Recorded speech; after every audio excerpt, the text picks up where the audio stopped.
Assalamualaikum warahmatullahi wabarakatuh. Bertemu lagi dalam pelajaran IPA kali ini. Pada hari kemarin kita sudah belajar mengenai satuan baku dan satuan tidak baku. Selanjutnya kita akan belajar mengenai besaran pokok.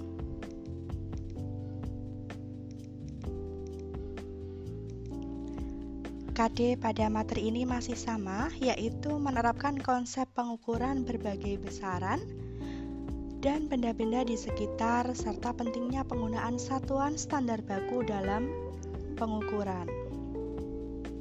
Baik, besaran yang satuannya didefinisikan disebut besaran pokok. Ini beberapa contoh besaran pokok. Yang pertama ada panjang, yang kedua ada massa, dan yang ketiga ada waktu. Yang pertama yaitu panjang.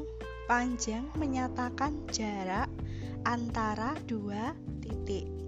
Panjang menggunakan satuan dasar, satuan internasional yaitu meter. Nah, berikut adalah contoh alat ukur panjang yang biasa kita temui dalam kehidupan sehari-hari. Huruf A menunjukkan pita ukur, biasanya untuk mengukur ketika kita akan membuat baju. Huruf B ini menunjukkan meteran gulung, biasanya untuk mengukur sebuah lahan. Yang C ini penggaris, tentu anak-anak sudah familiar dengan semuanya. Penggaris bisa kita gunakan untuk mengukur benda-benda yang pendek seperti buku, pensil, dan lain sebagainya. Selanjutnya yang D ini namanya jangka sorong. Jangka sorong digunakan untuk mengukur ketebalan suatu benda menggunakan rahang-rahangnya. Baik, contoh pengukuran panjang menggunakan mistar. Tentu semuanya sepakat bahwa pensil ini panjangnya 8 cm. Kita memasuki yang kedua, yaitu tentang massa. Setiap benda tersusun dari materi. Nah, jumlah materi yang terkandung dalam suatu benda disebut massa benda. Dalam satuan internasional, massa diukur dalam satuan kilogram atau dilambangkan dengan kg kecil. Contoh pengukuran massa.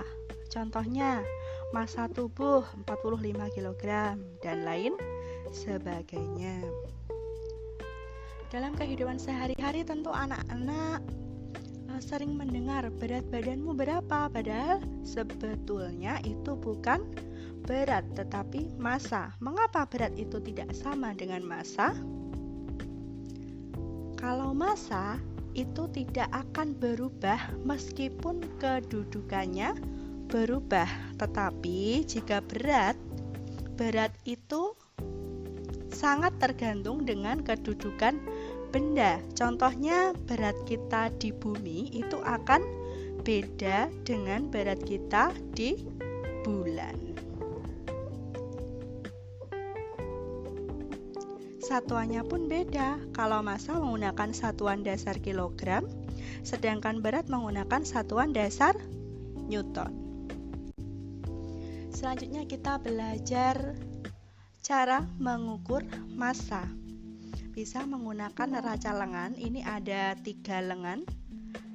Hasil pengukurannya hanya dengan menambahkan 3 lengannya. Contohnya, ini menunjukkan angka 40 gram, 500 gram, dan 2,5 gram. Nah, hasil pengukurannya berarti 40 gram ditambah 500 gram ditambah 2,5 gram. Hasilnya adalah 542,5 gram. Besaran pokok yang ketiga yaitu waktu. Waktu adalah selang antara dua kejadian atau peristiwa. Nah, untuk mengukur waktu kita bisa menggunakan stopwatch. Satuan dari waktu sendiri adalah detik atau sekon.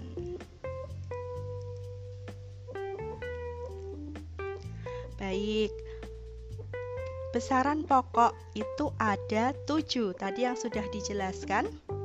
Panjang satuannya meter, simbol satuannya M kecil. Massa satuannya kilogram, simbol satuannya kg. Lalu waktu satuannya sekon, simbol satuannya S. Ada 4 besaran pokok yang lain. Yang pertama kuat arus satuannya ampere, dilambangkan dengan A kapital. Lalu suhu satuannya Kelvin, dilambangkan dengan K kapital. Selanjutnya jumlah zat satuannya mol, dilambangkan dengan mol. Intensitas cahaya satuannya kandela, dilambangkan dengan C kecil D kecil. Baik, selain besaran yang dapat diukur, ada besaran yang namanya besaran turunan. Kita akan mempelajari pada pertemuan yang selanjutnya. Sekian, banyak salahnya mohon maaf. Assalamualaikum warahmatullahi wabarakatuh.